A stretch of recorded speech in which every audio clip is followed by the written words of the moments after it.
Hola gente, muy buenas, ¿qué tal? Bienvenidos, bienvenidas un día más al canal. Hoy nos vamos a ocupar de un problema muy habitual sobre todo en los primeros cursos de la ESO, segundo, primero, incluso tercero. En general, siempre que veamos porcentajes que se aborda con la proporcionalidad. Hoy concretamente vamos a hablar de porcentajes encadenados, de variaciones porcentuales, es decir, cuando tenemos una cantidad, suele ser un precio, nosotros lo vamos a hacer con un precio, pero podría ser una cantidad de kilos, litros, horas, personas. Tenemos una cantidad que va subiendo o bajando, va fluctuando, va variando según unos porcentajes. Por ejemplo, en este caso que hoy vamos a tener un ordenador que tiene un precio que aumenta el precio un 10%, luego baja un 20%, etcétera, etcétera. Es muy típico también, pues eso, en las rebajas o una población que durante unos años ha aumentado un porcentaje, luego ha bajado.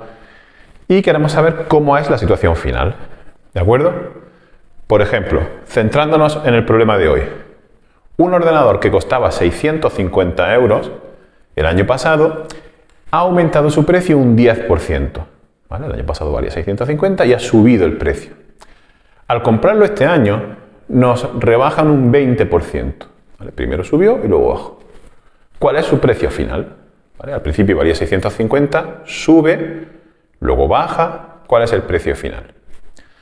Bien, un error muy habitual y que no debemos hacer es que cuando tenemos porcentajes encadenados, enganchados, pues uno puede decir, vamos a ver, si subió un 10% y bajó un 20%, 10 hacia arriba, 20 hacia abajo, es como si hubiera 10 hacia abajo. Es como rebajar un 10%. No. Los porcentajes encadenados no se pueden sumar. Por ejemplo, ¿sería lo mismo hacer una rebaja de un 10% y otro 10%? ¿Sería lo mismo, digo, que hacer un 20% del tirón? La respuesta es que no. Porque cuando hacemos porcentajes un 10% y otro 10%, el segundo porcentaje ya no se hace sobre el precio inicial, sino sobre el precio rebajado. Bien, este problema normalmente la gente lo suele hacer por etapas. Es decir, va haciendo cada porcentaje por separado. Y lo vamos a hacer así. 650 aumenta un 10% y lo calculamos. Sobre ese nuevo precio le rebajamos un 20% y lo calculamos. Y si hubiera más etapas, lo haríamos más veces. Ese método es correcto, funciona perfectamente, pero luego plantearemos un método alternativo con una pequeña fórmula con lo que se llama índices de variación, donde nos permite ir directamente al cálculo final. Y, en mi opinión, tiene una gran ventaja. Y es que cuando intentamos hacer el problema al revés, es decir, que ya sabemos el precio final y queremos saber cuánto valía antes de todas las fluctuaciones, esto de ir año por año se complica un poco. Se puede hacer, por supuesto, pero no se hace de la misma manera. Mientras que la otra versión, la otra manera, sí sirve igual, tanto si el problema es hacia adelante como hacia atrás. Cuando hablamos de problemas hacia adelante o hacia atrás, lo que queremos decir es, por ejemplo, en este sería un problema hacia adelante. Yo sé, hacia adelante en el tiempo, sé cuánto valía, va pasando el tiempo, esto va fluctuando y quiero saber cuánto valdrá más para adelante, en el futuro. Un problema hacia atrás es que después de fluctuar yo sé lo que vale y quiero recuperar cuánto valía antes. ¿Vale? Esos problemas son un poquito más complicados, pero usando el segundo método no presentan complicación. Vamos a ver los dos y luego ya, como siempre, vosotros elegís, podéis opinar, podéis sugerir, ahí tenéis los comentarios. Bien, ¿cómo haríamos año por año? Bueno, pues tenemos el precio inicial, ¿vale? En este caso ya digo, los porcentajes es muy típico trabajar con euros, pero podría ser cantidad inicial, si estamos hablando de litros de aceite o lo que sea, 650 euros. Y tuvo un aumento de un 10%. ¿Vale? Este precio, sufre un aumento del 10%. Entonces, ¿qué tengo que hacer? Pues calcular el 10% de 650. Es decir, bueno, el 10% es que es muy fácil, pero bueno, en general, ¿cómo se calcula el algo por ciento? Pues 0,10 por 650, 65. Si valía 650 euros y le suben 65 euros de más, ¿cuál es el precio tras esa subida? Pues 650 más 65, 715 euros. Ese es el precio tras la primera subida, no el precio final. Pero bueno, ahora segunda etapa. Aquí ya ha terminado la primera etapa y la segunda es como si volviéramos a repetir, ¿vale? Tendríamos el precio, voy a poner inicial entre comillas, no es el inicial del todo, pero es el inicial de la segunda etapa, ¿no? ¿De cuánto vale en este momento el ordenador? 715 euros. Tenemos un descuento, lo voy a abreviar así, ¿vale? Un descuento del 20%. Entonces, ¿qué hacemos? Pues lo mismo, calculamos el 20% de 715, es decir, 0,20 por 715, ¿vale? Vamos a hacerlo en un momento, 0,20 por 715, el 20% ya sabéis que es dividir entre 5, pero bueno, para que no haya problema, 143. Bueno, pues ahora ya sí, ¿cuál va a ser el precio ya al final del todo? Porque ya no hay más etapas. Si hubiera más etapas, ¿vale? ¿Cuál es el precio después de esta segunda variación?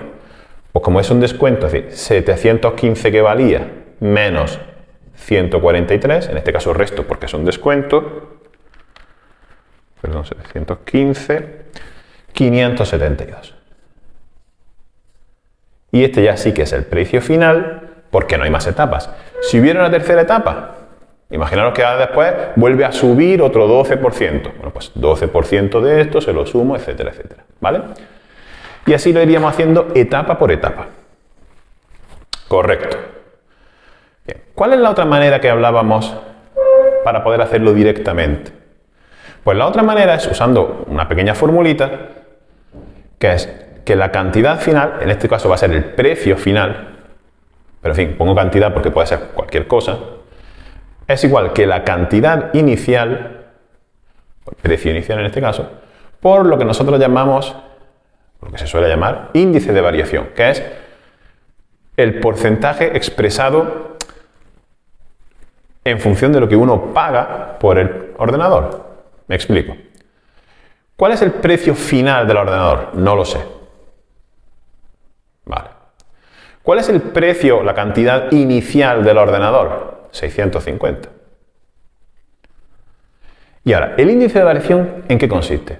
Mirad, el índice de variación significa, en porcentaje, ¿tú cuánto pagarías si no te hicieran descuento, ni aumento, ni nada? Yo lo suelo pintar con una barra. Este era el precio del ordenador, en porcentaje, 100%. ¿Vale? O si lo queremos poner en decimal, que es como luego se trabaja, 1. Bien.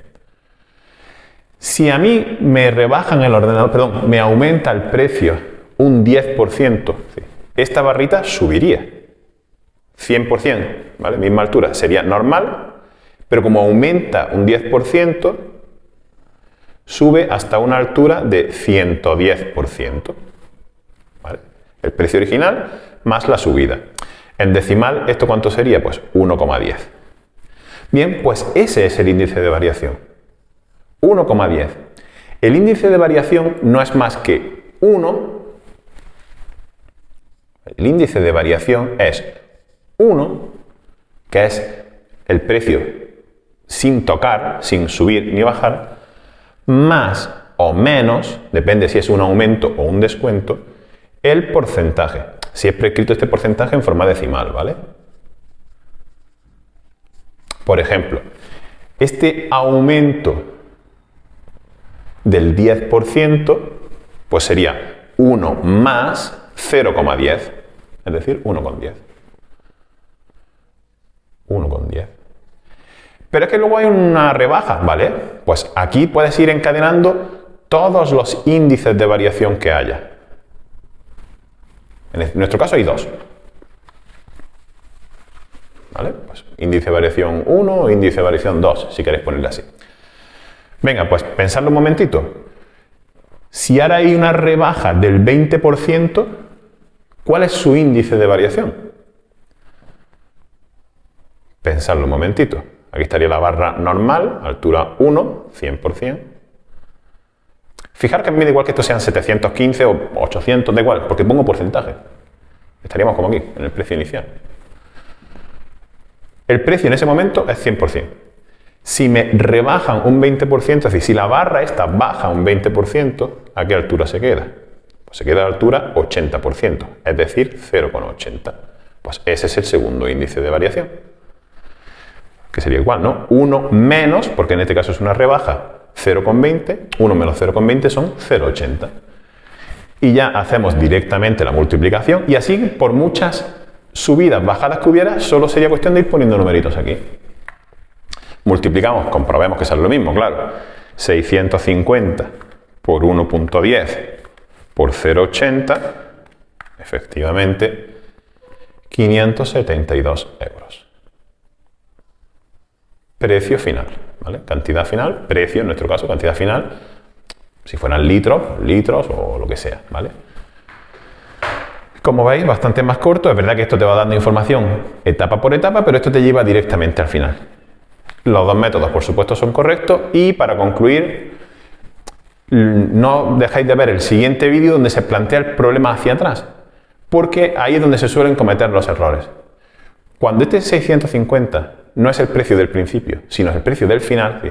Hemos comprado un artículo ya rebajado y ya rebajado vale tanto. ¿Cuánto valía antes? Eso es ir hacia atrás. Este método, así planteado, no funciona. Y este sí. Por eso yo siempre recomiendo este. Porque cuando vas hacia atrás no puedes hacer 10% de 50 y sumarlo, porque no es el precio inicial, ¿vale? Os recomiendo, por tanto, que veáis el otro vídeo como complemento de este. En este caso, cuando el problema es hacia adelante, sí, las dos cosas funcionan muy bien. Para mí, esta es más rápida. Cuando el problema es hacia atrás, esta se puede hacer, pero diferente. Y entonces aquí solemos cometer muchos errores. Sin embargo, esta se hace exactamente igual, solo que el 650 en vez de estar aquí, pues estaría aquí. Y aquí habría una X y esto pasa dividiendo, no tiene más. ¿Vale? Echarle un ojo al otro una vez que hayáis comprendido esto. Y como siempre ya sabéis que con un poquito de trabajo, tú puedes con las mates.